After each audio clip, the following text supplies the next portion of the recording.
Muito bem, senhoras e senhores deputados, vamos então dar início à nossa reunião da Comissão de Economia, Obras Públicas, Planeamento e Habitação. Como sabem, hoje esta reunião tem um único ponto de ordem de trabalhos, que é a audição do Secretário de Estado de Mobilidade Urbana, que está aqui ao meu lado, já ao lado direito, que eu cumprimento e agradeço o facto de estar aqui hoje connosco.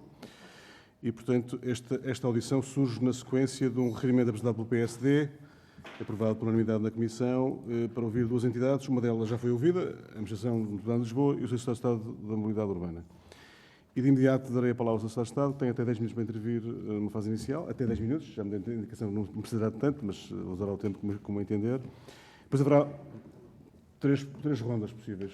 Portanto, uma primeira ronda, resposta a cada parlamentar, uma segunda ronda, resposta coletiva, e uma terceira ronda, resposta coletiva também. Portanto, o Secretário de Estado da Mobilidade Urbana, Jorge Delgado, faz favor, vou dar a palavra para uma intervenção inicial, faz favor.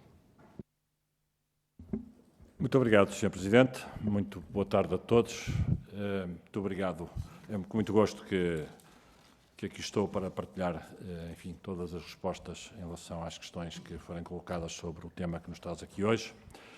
E irei, então, fazer um pequeno enquadramento relativo a este tema.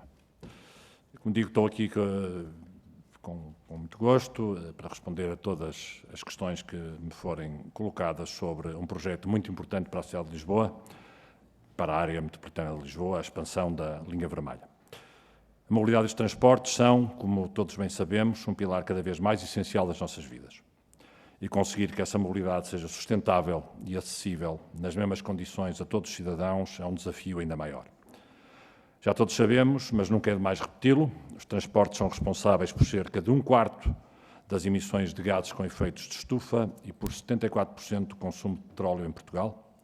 São também uma das principais fontes de ruído e de poluição do ar. De acordo com o Plano Nacional de Energia e Clima até 2030, o setor deverá reduzir as suas emissões em 40% relativamente a 2005 e atingir uma incorporação de renováveis de 20%. Para termos sucesso nestes objetivos, um dos passos fundamentais é fazer dos transportes públicos a espinha dorsal da forma como nos movemos. E para consegui-lo, temos de melhorar muito a oferta de transportes que disponibilizamos aos nossos cidadãos, tornando-os mais regulares, mais pontuais, com maior oferta e maior qualidade. E para isso temos, desde logo, de melhorar as nossas redes de metropolitanos nas áreas metropolitanas. É exatamente por termos essa consciência que estão em curso diversos investimentos nas duas maiores áreas metropolitanas portuguesas. A linha rosa, a linha amarela, a linha rubi e o BRT da Boa Vista na área metropolitana do Porto, a linha circular, a linha violeta e a expansão da linha vermelha em Lisboa. São investimentos muito importantes com os quais estamos comprometidos. Falemos então da linha vermelha. A linha vermelha, cujo concurso foi já lançado, terá 4 novas estações e uma extensão de 4 km.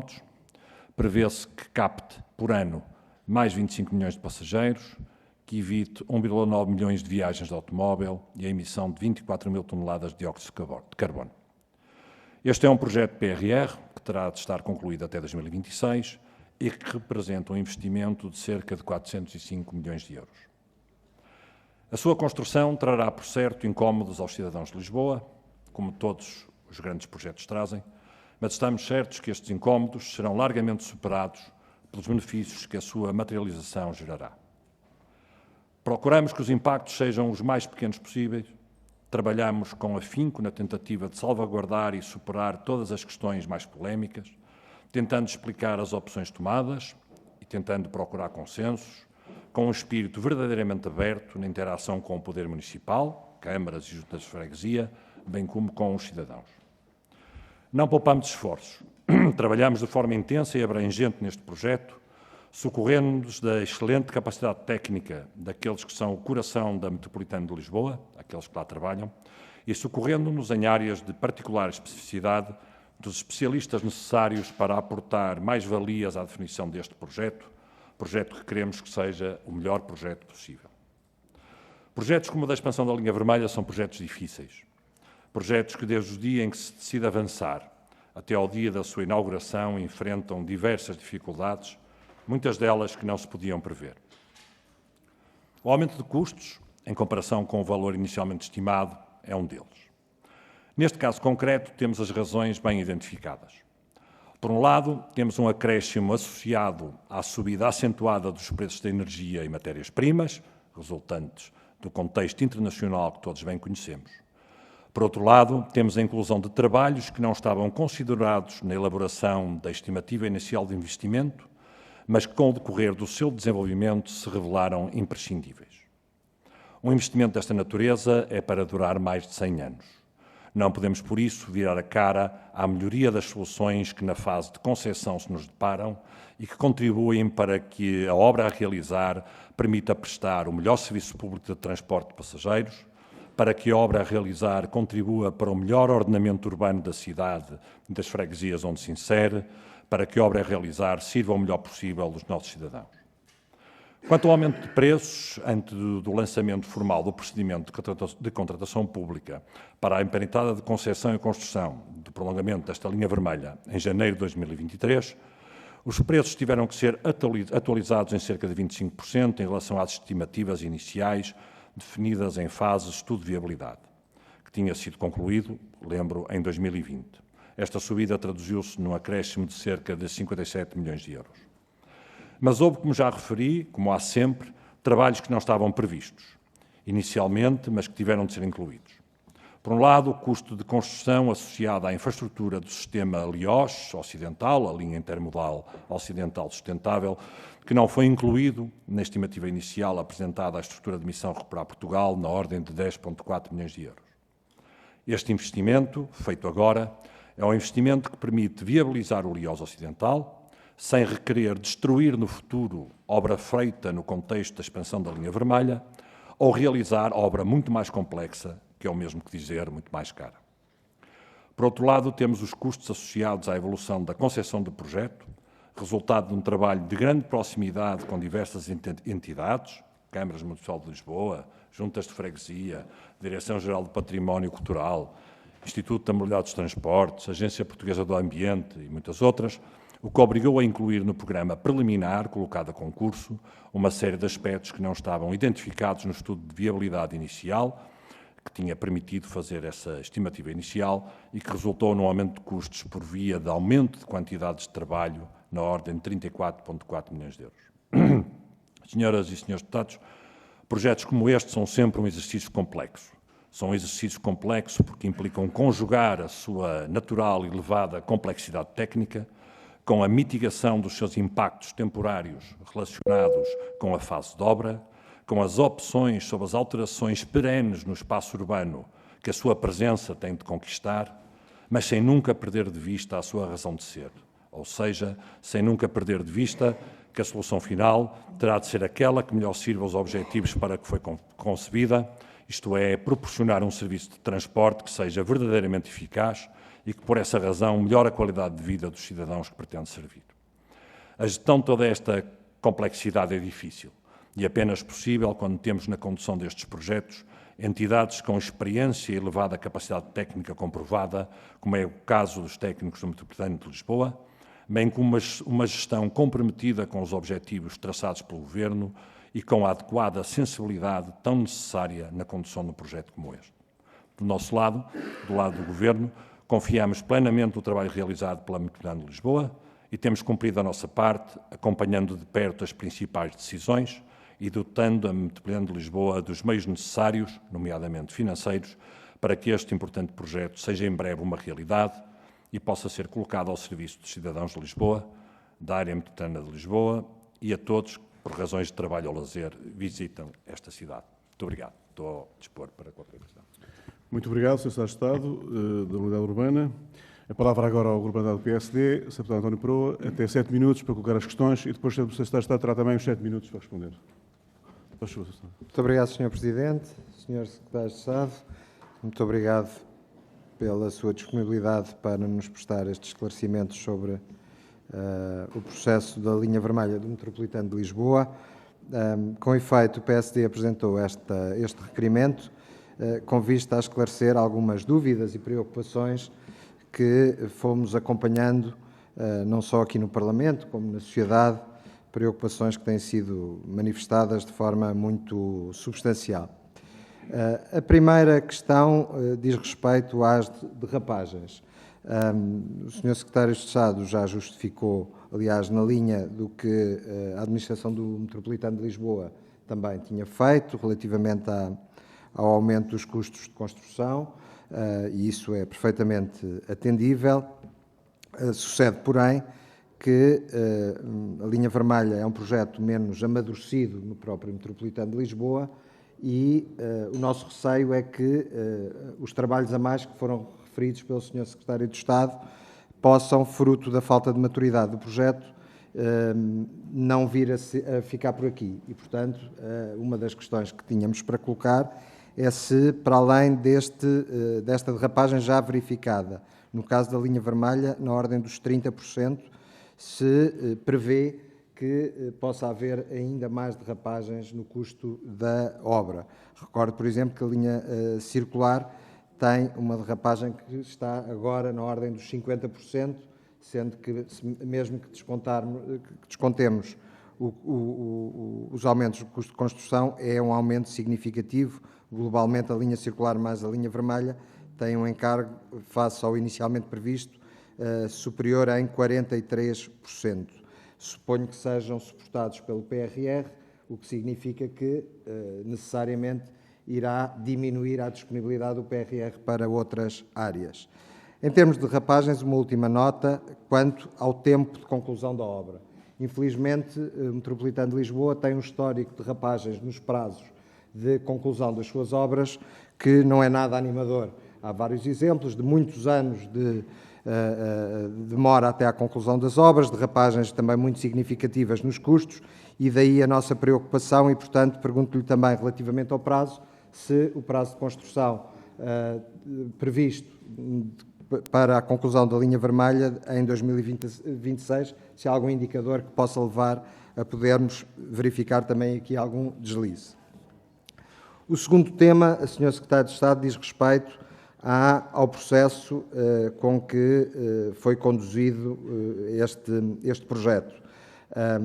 Há queixas muito significativas da sociedade civil, que aliás foram formalizadas em diversas petições, uma das quais aliás deu entrada na Assembleia da República, dando nota de que o Metropolitano de Lisboa conduziu o processo de forma a não ouvir previamente os cidadãos. Ou seja, o que aconteceu e o diálogo que a Administração do Metropolitano refere das sessões de esclarecimento, as sessões de esclarecimento aconteceram todas elas depois de uma solução fechada, definitiva e irreversível.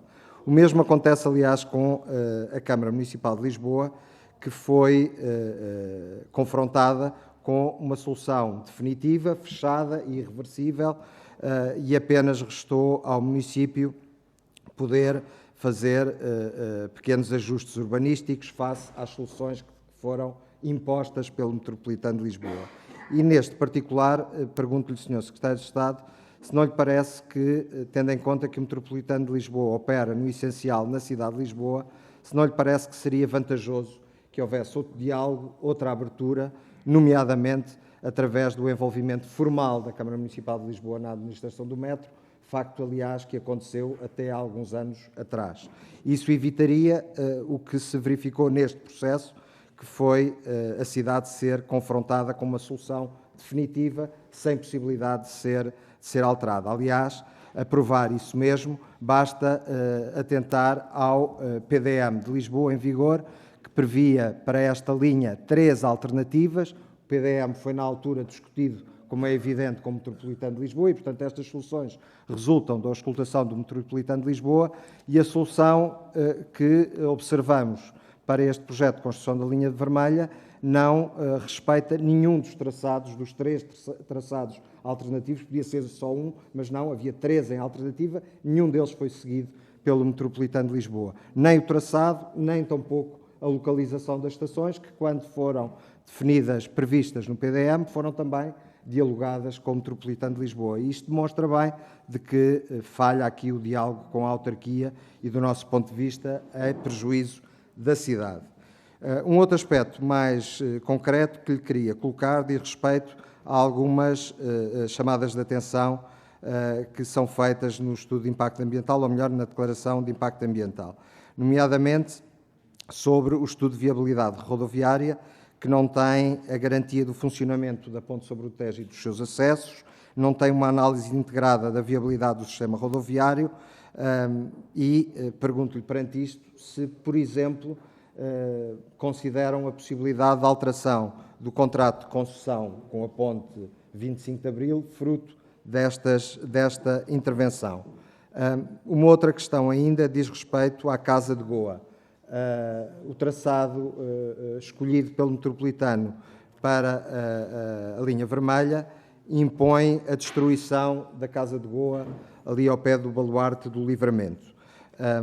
A Casa de Goa é uma instituição importante na cidade e no país, representa o património cultural e também a relação da comunidade de Goa com o nosso país. Representa um património cultural nessa medida muito importante e a informação última que tem a Casa de Goa é nenhuma, ou seja, não há nenhuma garantia ainda, pese embora a administração do Metropolitano ter afirmado aqui que teria atenção a esta realidade, mas o que é facto é que o processo foi conduzido com um facto consumado, que era a destruição das instalações da Casa de Goa, sem ter sido dada nenhuma justificação, ou melhor, justificação é evidente, é a obra, mas qualquer Quer concluir, deputado? salvaguarda, termino já, Sr. Presidente, qualquer preocupação com a salvaguarda da atividade da Casa de Goa. Parece-me ser uma obrigação da administração do Metropolitano e do Estado salvaguardar esta instituição e era importante que o Sr. Secretário de Estado se comprometesse em nome do interesse nacional, permita-me, com a salvaguarda do interesse também da Casa de Goa. Na segunda ronda terminarei as colocará as questões que faltam. Muito obrigado, Sr. Presidente. Sr. Deputado António Perón, muito obrigado. Sr. Secretário de Estado, para responder às questões colocadas pelo Sr. Deputado, faz favor. Tem 7 minutos também. Faz favor. Muito obrigado. Muito obrigado, Sr. Deputado António Perón. Tentando, enfim, percorrer um pouco as questões pela mesma ordem que as colocou. A primeira questão relacionada com as derrapagens. Nós, neste momento, fizemos uma avaliação do momento do lançamento do concurso, agora em janeiro de 2023, como é normal e como tem que ser, se queremos que o concurso tenha propostas válidas que apareçam e que não fique deserto, fizemos uma reavaliação dos custos, com as razões que eu já aqui apontei, e que penso que, enfim, neste momento, nem foram tanto essas que foram questionadas. Se mais perguntar se daqui para a frente podemos ou não antever novas derrapagens. O princípio que sempre subjaz a este tipo de projetos é que nós fazemos a melhor estimativa possível com toda a informação que temos ao nosso dispor. E, portanto, a resposta sobre se nós se antevemos novas derrapagens só pode ser não. Não prevemos, porque se estivéssemos a prever já incluiríamos neste processo de concurso essas circunstâncias. Estou a falar de custos, para começar. Evidentemente que sabemos que nós, quando fazemos as estimativas, fazemos com os preços estimados, que são os mais adequados em cada momento de decisão, e que também devemos, por prudência, não ser exagerados na avaliação que fazemos. Caso contrário, seria muito fácil colocar um valor base a concurso muito alto e depois já não havia derrapagens de preços. Portanto, a estimativa é sempre com base naquilo que é a melhor informação técnica em cada momento sobre todas as quantidades de trabalhos previstas e o preço unitário de cada trabalho. E é a partir daí que ela se constrói. Qualquer imponderável que possa surgir no caminho, naturalmente vai ter que ser trabalhado em cada momento. Às vezes também há notícias positivas, algumas coisas que deixam que afinal não é preciso fazer. É mais raro, mas também pode acontecer. Portanto, há uma imponderabilidade natural nestes processos, mas a resposta clara sobre se neste momento já o prevemos, não. Quanto ao aumento de custos, só uma correção, o Sr. Deputado fez uma referência à linha circular e um aumento, penso que referiu cerca de 50% ou 45%, o que no fundo são 240 para 330. De 2018, bom. Mas então são duas atualizações distintas, uma atualização do momento inicial de concessão para o momento em que foi lançado o concurso, a tal atualização, e agora a revisão de preços, que fundamentalmente, no caso da linha circular, teve a ver com a revisão de preços associada ao aumento dos custos e às formas de revisão de preços que estão previstas no contrato. Quanto a prazos, a resposta é também mais ou menos clara. A engenharia dispõe de metodologias para estimar tempos para realizar um conjunto de tarefas. E é isso que faz. com base naquilo que espera encontrar no terreno, em obras como estas, que têm, enfim, a condição e a circunstância de ter uma grande extensão em obra enterrada. Usam-se as estimativas médias de tempo que ocorreram noutras obras, e a seguir estamos sujeitos a qualquer imponderável que possa acontecer. Agora, neste momento, mais uma vez, não faz nenhum sentido termos já, por antecipação, circunstâncias que desconhecemos e, portanto, a estimativa do prazo é aquela que nós esperamos cumprir e o nosso compromisso é até 2026 ter esta obra devidamente concluída. Quanto à escutação do projeto e a relação com a sociedade civil, eu, na minha intervenção, referi, estes projetos são projetos de uma elevada complexidade. Têm parâmetros físicos muito estritos, muito determinantes na solução final que é possível atingir. É preciso conjugar sempre um exercício difícil entre os pontos que queremos servir para que a linha seja eficiente, porque é muito fácil ter a tentação de desviar a linha para zonas onde depois não tem a eficiência da procura que nós queremos que tenha, e os investimentos são de tal ordem elevados que estes projetos têm mesmo que ser eficientes, caso contrário não se justifica que se façam, e portanto é preciso uma relação de compromisso. E é muito difícil discutir um projeto destes sem se ter uma base técnica sólida, ou seja, discutir um projeto destes com base numa mera avaliação de circunstância daquilo que parece ser a melhor solução é difícil. Portanto, o que temos que aportar para a discussão com a população, com as câmaras, com as juntas de freguesia, tem que ser algo que já tenha alguma solidez. E foi isso que a MET de Lisboa fez. Eu não sei as soluções em concreto que estão no PDM de Lisboa, são sempre soluções apontadas com muito pouca informação, são normalmente linhas de desejo, não havia estudos nem projetos feitos. Eu não tenho a certeza se alguma dessas interessaria à Câmara de Lisboa, ou se ela até prefere a que está em cima da mesa hoje. A verdade é que todo o trabalho de desenho da solução foi feito com acompanhamento sistemático por parte da Câmara de Lisboa e sobre isso não há qualquer tipo de dúvida. Quanto às questões porque eu tenho... Quantos minutos? 7 minutos. Para controlar, para ver se respondo a todas as questões. Estou a ver. Não sabia se eram 5 ou se eram 7. Estava com essa dúvida. Quanto às questões dos acessos rodoviários à ponte 25 de Abril e alguma referência que tenha existido no contexto da avaliação de impacto ambiental. A verdade é que já depois disso, e na sequência da avaliação de impacto ambiental, a MET de Lisboa tem toda a solução desenhada, aquela que foi posta a concurso, devidamente validada desde logo com o Instituto de Mobilidade de Transportes, com a própria IP e com o acompanhamento e com a concordância da Câmara Municipal. Portanto, qualquer dúvida que pudesse ter existido em relação à solução que estava apontada no estudo que foi submetido à avaliação de impacto ambiental foi já devidamente adequada e corrigida para cumprir com estes 3 requisitos destas 3 entidades. A finalizar, quanto à Casa de Goa, nenhuma dúvida sobre a atenção que daremos a esse assunto. Aliás, o que é normal nestas circunstâncias é que os projetos não ficam reféns de entidades, de edifícios, de circunstâncias que aparecem, salvo questões de valor patrimonial muito elevado que nos limitem, e depois há sempre o cuidado de assumir a responsabilidade dos impactos que temos sobre os utilizadores, dos espaços que atravessamos e com os quais impactamos, e, portanto, ressarci-los, de alguma forma, desse prejuízo que causamos. As expropriações dos terrenos são uma situação típica. Aqui há menos expropriações de terrenos porque andamos subterrâneos, mas há impactos como esse que referiu. Temos aqui um cuidado particular, que é, temos a circunstância de a Casa de Goa ter um contrato com a Câmara de Lisboa, portanto, o edifício é da Câmara de Lisboa, e, portanto, tudo aquilo que pudermos acordar com a Câmara de Lisboa tem que ter como parceiro na negociação e na discussão a Câmara de Lisboa, porque, de facto, o edifício é da Câmara de Lisboa e a relação contratual entre a Casa de Goa não é com a MET de Lisboa, mas é com a Câmara de Goa, mas sim, toda a disponibilidade e toda a atenção para que esse assunto seja devidamente tratado como deve ser. Muito obrigado. Muito obrigado, Sr. Secretário de Estado. A palavra argumentada pelo Partido Socialista, o deputado Pedro Anastácio. Até 7 minutos para colocar as questões, faz favor. Muito obrigado, Sr. Presidente, Senhoras e Senhores Deputados. Antes de mais, cumprimentar o Sr. Secretário de Estado da Mobilidade, o Sr. Secretário de Estado Jorge Delgado, e agradecer, antes de mais, os contributos que nos trouxe para esta discussão e a perspectiva que partilhou connosco sobre os aumentos de custos para a obra da linha vermelha e também da linha circular, em relação ao estudo de viabilidade previsto, prevendo-se necessariamente o suporte destes acréscimos pelo Plano de Recuperação e Resiliência. Naturalmente que estas notícias que, quando vieram ao público, foram motivo de preocupação e devem merecer um escrutínio atento, seja dos diferentes grupos parlamentares, seja da sociedade civil, e por isso Partido Socialista entendeu viabilizar este requerimento e ter os esclarecimentos necessários sobre esta temática, sendo que o Sr. Secretário de Estado hoje tem a audição muito facilitada, na medida em que já a Administração do Metro de Lisboa já esclareceu o grosso das questões que este requerimento convoca.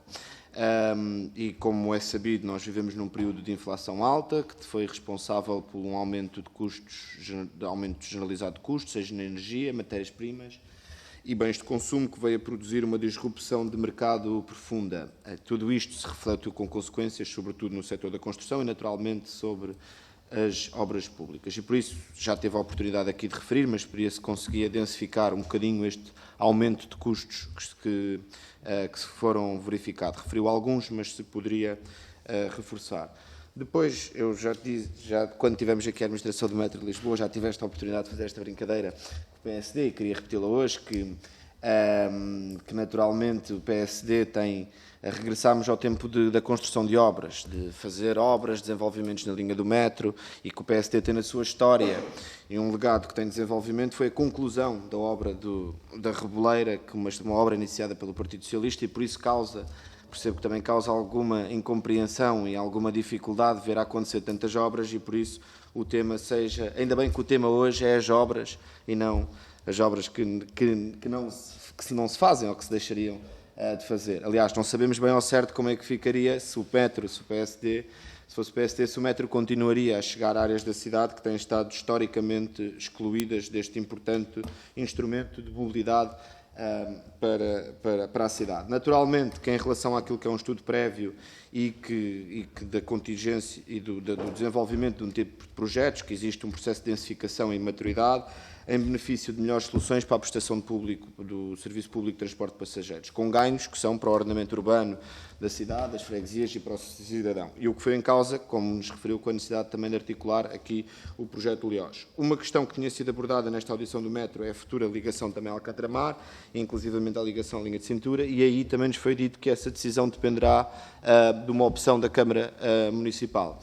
E depois queria também referir-me à questão da articulação com as câmaras municipais. O Sr. Secretário de Estado referiu, e a administração do metro também nos trouxe aqui esse esclarecimento, que houve uma total articulação com o Executivo anterior da Câmara Municipal de Lisboa, e assim que houve uma passagem para um novo Executivo da Câmara Municipal de Lisboa, isto também é reconhecido inclusivamente pela administração do Metro de Lisboa, que houve uma total aceitação e um reconhecimento da importância deste projeto pela parte do atual Executivo e a importância de abraçar este projeto, reconhecendo a sua importância. Pelo que, do ponto de vista da articulação, vemos que ela foi cumprida e que ela existe e que existe o grau de consenso para que avance, até porque projetos desta natureza dificilmente acontecem contra aquela que seja a vontade das câmaras municipais, ou seja, as câmaras municipais são agentes importantes para a realização destas obras, e por isso se poderia aqui clarificar, reforçar também essa interpretação da aceitação e da anuência do atual Executivo da Câmara Municipal de Lisboa para a importância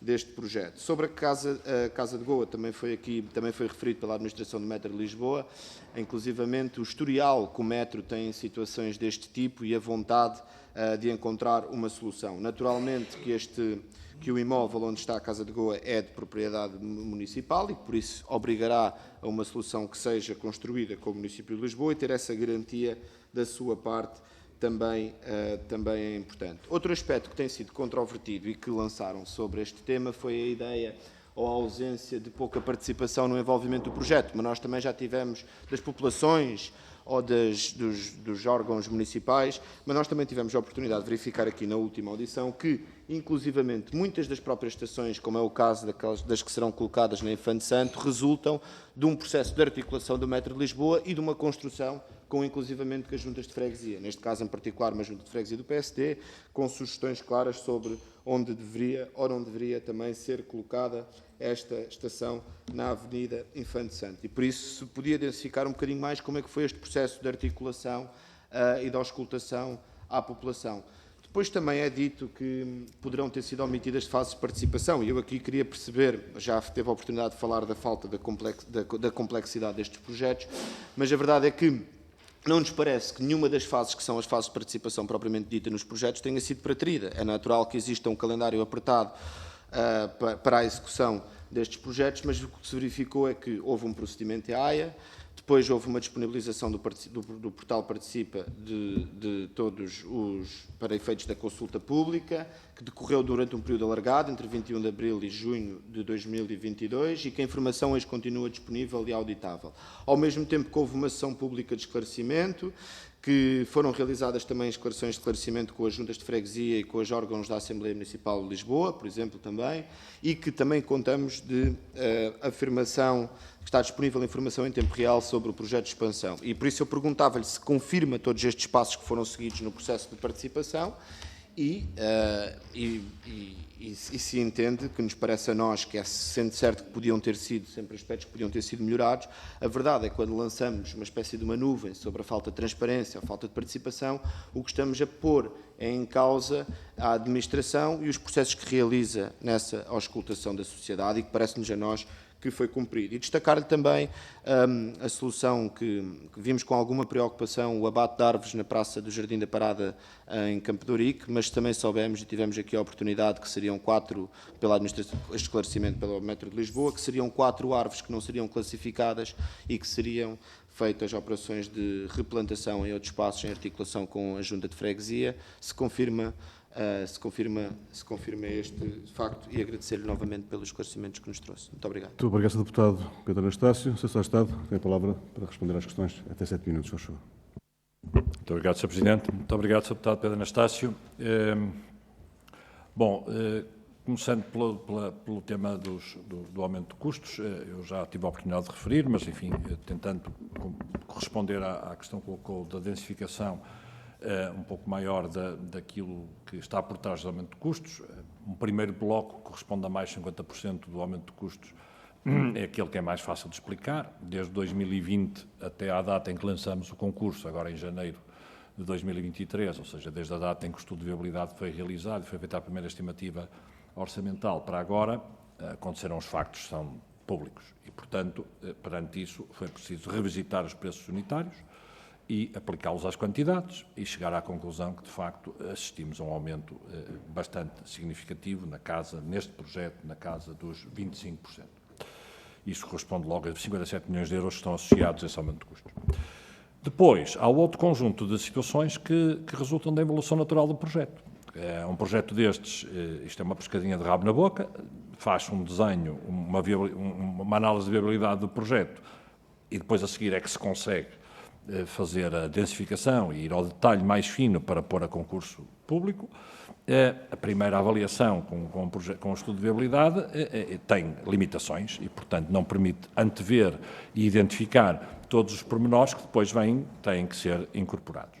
E eles resultam de várias componentes. Uma componente é ter a percepção de que este projeto não pode inviabilizar outros projetos. A questão do Liosa Ocidental e do impacto de 10 milhões de euros adicionais que acabam por ocorrer nesta empreitada, que é um trabalho que não seria necessário fazer se o Liosa Ocidental não fosse um projeto em perspectiva, é um facto concreto. Mas a verdade é que isto, que aparentemente é um aumento de custos, é, no fundo, uma economia de um projeto mais à frente, porque para o viabilizar como queremos e para termos uma interligação boa e eficaz, como é desejável, entre o projeto do Liosa e o projeto da expansão da linha vermelha, nós temos que deixar já infraestruturadas um conjunto de aspectos da futura obra.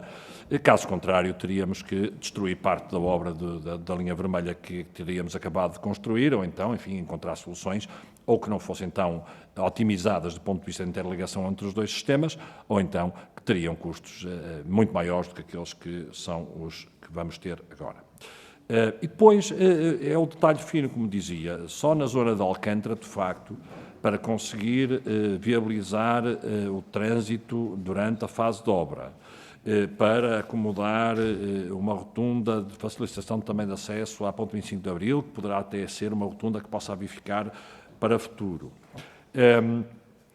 Nas questões relacionadas com a interligação dos territórios do bairro do Alvito com a zona de Alcântara, todas as imposições que resultaram da avaliação de impacto ambiental relacionadas com maior prospecção e caracterização arqueológica, maior prospecção e caracterização geotécnica, tudo isto são aspectos que, todos somados, levaram-nos a um acréscimo adicional de 34 milhões de euros. Quanto ao LIOS, sim, eu penso que na resposta dos custos já de alguma forma incluí a resposta à questão do LIOS. O LIOS será um projeto que esperamos também muito estruturante da área metropolitana de Lisboa, já na ligação Lisboa, mas também com ligação a Oeiras. Terá na estação de Alcântara um hub de distribuição muito relevante e, portanto, essa interligação está perfeitamente acautelada. Relativamente à interação com a Câmara Municipal e com as juntas de freguesia, com a população em geral, eu diria que dificilmente seria possível fazer mais do que aquilo que o Metropolitano fez. Estes projetos, por norma, se fizer uma comparação com o histórico de outros projetos, se fizermos uma comparação com o histórico de outros projetos, e seja em Lisboa, seja em outras zonas, foi de facto um projeto em relação ao qual, e muito bem, houve um cuidado especial de partilha de informação e de recolha de opiniões sobre o mesmo. E a Câmara de Lisboa, naturalmente, que acompanhou desde a primeira hora, independentemente de ser este Executivo atual ou anterior, mas a Câmara de Lisboa, quem tem responsabilidade sobre a cidade, acompanhou desde a primeira hora, de facto, todo o desenho da solução. E não pode ser de outra forma, até porque os donos do território, de facto, são mesmo as autarquias e, portanto, não há projeto de infraestruturas desta natureza que possa ser feito sem o acordo expresso das câmaras municipais, porque qualquer projeto que assim não fosse, no dia em que se tentasse fazer o primeiro desvio de trânsito, estava bloqueado porque ele não era autorizado e, portanto, nem sequer há qualquer tipo de hipótese. Tem que haver mesmo um compromisso. E sim, confirmo que, apesar do processo ter sido essencialmente conduzido pelas questões da ordem do tempo com o Executivo anterior, um dos cuidados que tivemos foi, digamos, um contacto com a Euro. Faz favor de continuar, do que me uma técnica para não ter nada a ver com a audição. Estava a ver, já estava expulso. Nem teve a ver comigo, nem fui eu, mas foi uma questão técnica. E, portanto, essa articulação existiu e com este Executivo que percebeu e que teve também já, com o qual já tivemos contacto, no sentido de estar perfeitamente consciente daquilo que íamos fazer. A Casa de Goa, penso que já tinha respondido, haverá todo o cuidado, como em relação a outras situações e a outros proprietários, de articularmos as devidas compensações pelos prejuízos que vamos causar. E sim, também, relativamente ao Jardim da Parada, confirmo o que diz, a solução acaba por ser uma solução que tem um impacto muito minimalista do ponto de vista do jardim, ocupando 15% apenas da área do jardim, onde apenas 4 lódons não classificados serão sacrificados, mas que serão repostos, e há 2 que definitivamente vão desaparecer para dar lugar às infraestruturas de acesso e ao parque infantil que lá se reporá. Penso que era isto. Muito obrigado. Muito obrigado, Sr. Secretário de Estado. Teremos então agora uma segunda ronda de intervenções. O Sr. Deputado terá 3 minutos para uma intervenção e depois o Sr. Secretário de Estado terá a responder em conjunto. Sr. Deputado, faz favor. Muito obrigado, Sr. Presidente. Sr. Secretário de Estado, duas questões que não foram esclarecidas há pouco. Uma delas, uma questão que não foi esclarecida há pouco, diz respeito à possibilidade de alteração do contrato de concessão com a Ponte sobre o Tejo, fruto desta intervenção. Foi uma questão que foi suscitada pelo Instituto da Mobilidade e dos Transportes e eu gostaria de saber se essa questão está esclarecida e se não haverá lugar a nenhuma revisão do contrato de concessão com a Ponte 25 de Abril, com o respectivo concessionário, naturalmente. Depois, Sr. Secretário de Estado, para que fique claro quanto a transparência e diálogo. Se o diálogo com a Câmara fosse uma prática do Metropolitano de Lisboa, a linha circular não estava a ser construída, porque formalmente a Câmara Municipal de Lisboa manifestou a sua oposição à construção da linha circular e, no entanto, o Metro, contra a vontade da Câmara Municipal, executou a linha circular, está, aliás, em execução. E, portanto, isto que fique claro, porque é inequívoco que há um déficit de diálogo entre o Metropolitano e a Câmara de Lisboa. E assim foi também na linha vermelha.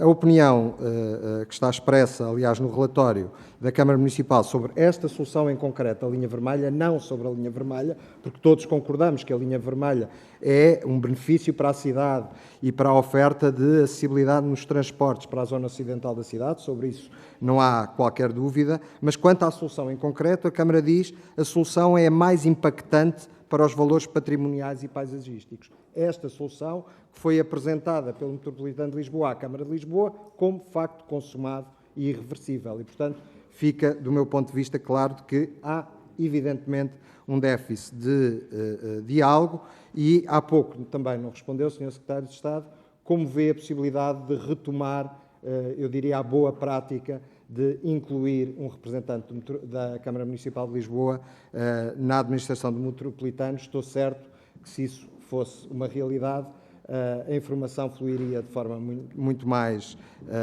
clara, muito mais intensa, e creio que a cidade ficava a ganhar. Quanto à transparência, quando eu me refiro à falta de informação, de facto, o que aconteceu nas sessões de esclarecimento foi que foi esclarecida a solução que já tinha sido previamente escolhida e não foi disponibilizada informação sobre os vários cenários que foram estudados, creio que 8 alternativas que estavam em estudo.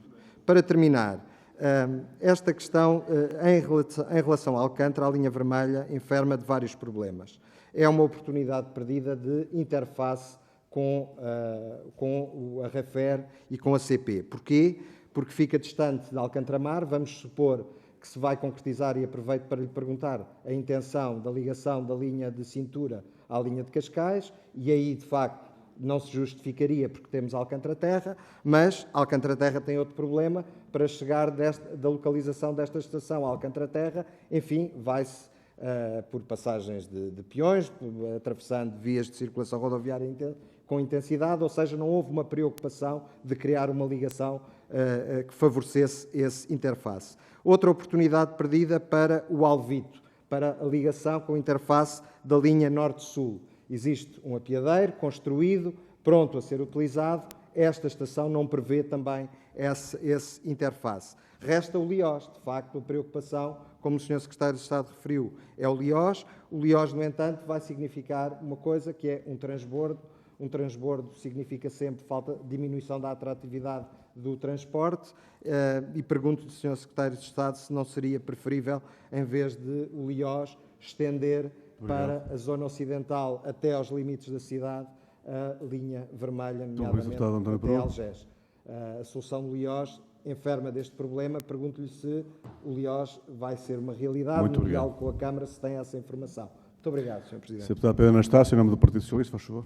Muito obrigado, Sr. Presidente. Eu não queria agora fazer propriamente uma pergunta, mas dizer, claro, que a Câmara terá direito a pronunciar-se e fazer os pronunciamentos sobre que quiser sobre as diferentes expansões da linha do metro. Não obstante, não me parece que se possa retirar de um pronunciamento que já vem numa fase que sacrificaria necessariamente já custos expendidos no projeto, e daí retirar a conclusão que isso é uma prova de não diálogo. Esse posicionamento da Câmara é uma posição que vem, que é diferente das posições anteriores da Câmara Municipal sobre essa matéria, e nessa medida não parece que se possa daí retirar uma conclusão de que o Metropolitano de Lisboa não dialoga. Não significa que, por uma determinada expansão, existindo uma mudança de executivo e depois um pronunciamento novo, que isso deva sacrificar todo o projeto que é desenvolvido. Era só fazer esta nota, porque não me parece que se possa retirar, como fez o PSD, de um posicionamento posterior sobre a linha circular, uma conclusão que o Metropolitano de Lisboa não dialoga, o que não me parece sequer justo para o que fomos ouvindo neste processo, nestas audições de requerimento. Obrigado. Obrigado, Sr. Deputado. Sr. Secretário de Sr. Presidente, dá-me Sr. Deputado António Pereira, Pereira. esclarecimento em 5 segundos ao Sr. Deputado.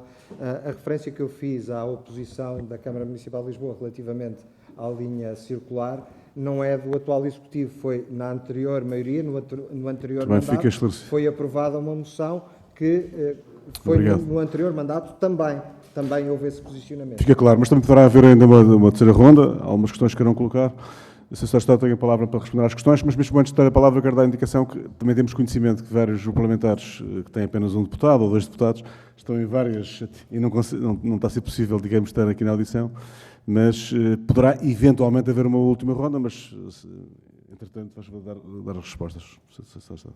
Muito obrigado, Sr. Presidente. Eu cá estarei para responder às rondas que ocorrerem, com todo o gosto. Sr. Deputado António Proa, primeira pergunta sobre a alteração do contrato de concessão da Ponte 25 de Abril. Em primeiro lugar, em bom rigor, o contrato de concessão da Ponte 25 de Abril é objeto de tutela do Ministério das Infraestruturas e, portanto, o Ministério do Ambiente não tem tutela sobre esse contrato. Tanto quanto sei, à data 2, e, portanto, nunca tive nota oficial da Metro de Lisboa relativa a esse assunto, que eu saiba, não está prevista nenhuma alteração ao contrato de concessão, portanto, não tenho nenhuma informação no sentido de que seja necessário fazê-lo. E, portanto, é o que lhe posso dizer e naturalmente, que a existir, e os detalhes sobre essa alteração, teria de ser o Ministério das Infraestruturas informá-la. Relativamente à informação disponibilizada ou não e à boa ou má solução que é a linha vermelha, eu tenho que repetir um pouco aquilo que já disse, ou seja, estes projetos são projetos complexos e dificilmente encontraremos uma solução que consiga reunir todas as virtudes que queremos sempre reunir num projeto destes. O menos impacto possível no património, o menos impacto possível no edificado, o menos impacto possível nas zonas de fruição, o menos impacto possível em tudo por onde circulamos, na redução das vias rodoviárias, e o maior impacto possível do ponto de vista de procura, estando próximo das pessoas e, portanto, servindo bem, tendo boas articulações. É muito difícil conseguir um projeto que não tenha sempre um ângulo sobre o qual possa ser criticado. É praticamente impossível. E, portanto, o facto de ter havido uma moção que refere que ele é a solução que tem mais impacto patrimonial, enfim, admito que seja em relação às outras, mas tem muitas outras vantagens que essa moção não refere. E sendo que o impacto patrimonial que podemos estar a falar, apesar de tudo, acho que está muito mitigado, não tem, estamos a falar essencialmente da zona da Casa de Goa e da muralha, que será tratada com todo o rigor naquilo que é considerado património histórico. Em relação à Casa de Goa, ela não tem nenhum valor patrimonial, é um edifício novo e, portanto, serão repostas as condições e será compensada de forma devida à Câmara de Lisboa e à Casa de Goa sobre esse aspecto. Portanto, enfim, é difícil encontrarmos, de facto, um projeto que tenha um consenso total e absoluto. Agora, a verdade é que não há soluções boas sem estudar muitas soluções e isso foi feito. De facto, foi avaliado de vários pontos de vista, conjugando os vários objetivos, identificando as várias limitações, um conjunto de soluções, e a solução que se configurou, aquela que melhor serve todos os objetivos, acabou por ser esta. Fez uma referência também à falta de comunicação entre a Metro de Lisboa e a Metropolitana de Lisboa e a Câmara Municipal. Enfim, dos relatos que eu tenho, eu não estando dentro da empresa, enfim, não posso testemunhar, mas os relatos que eu tenho da Metropolitana de Lisboa e aquilo que eu observo desde que cheguei a este Ministério e que tenho acompanhado a atuação da Metropolitana de Lisboa com o atual Executivo, em particular, aquilo que eu posso testemunhar é que tem havido um sistemático cuidado da Metropolitana de Lisboa em articular tudo com a Câmara de Lisboa. E isso posso testemunhar, pelo menos, há um ano esta parte que aqui estou. O que me é relatado é que já na fase anterior assim o era. E, portanto, enfim, se em algum momento alguma coisa poderá ter corrido, enfim, menos bem, eu acho que isso é digno de registro e deve ser corrigido. Mas de uma forma geral, essa preocupação existe e o Presidente da Metropolitana de Lisboa tem sempre transmitido isso. Quanto à interface, é mais uma vez uma solução difícil. A interface não consegue estar em todos os lados, não consegue estar em Alcantramar, ao mesmo tempo que está próximo do Alvito, ao próximo tempo que se compatibiliza com o Liós. Enfim, foi a solução de compromisso que eu acho que resulta bem. Por alguma coisa, esta estação, que do ponto de vista de estudos de procura, tem a maior procura das 4 estações que vão ser construídas.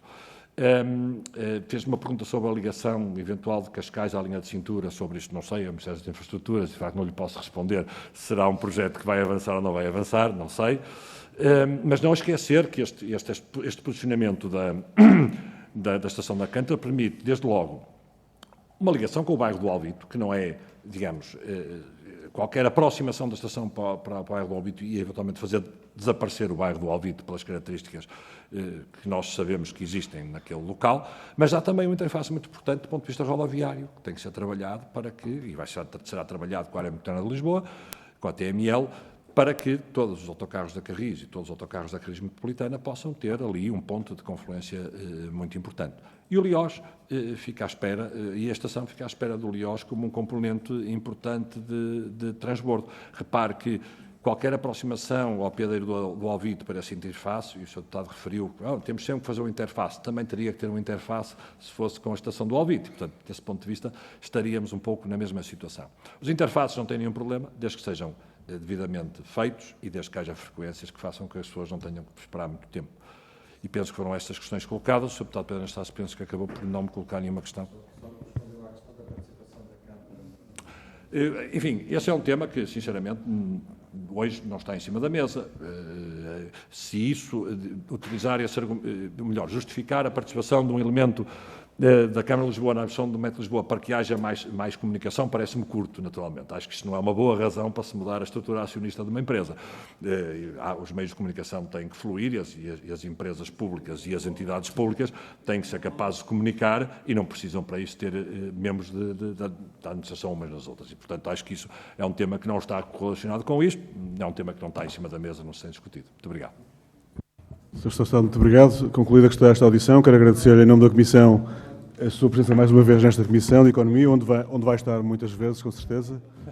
Srs. Deputados, esta foi mais rápida, não foi mais fácil. Nada é fácil aqui nesta Comissão. Nada é fácil. Aproveito esta oportunidade para dizer aos Srs. Deputados para agradecer também a vossa presença aqui hoje nesta Comissão. Amanhã de manhã temos reunião às 9h30. Solicito a vossa pontualidade, se fosse o mais possível, como habitualmente. E às 10h30 temos audição do Sr. Ministro das Infraestruturas. Muito obrigado, até amanhã.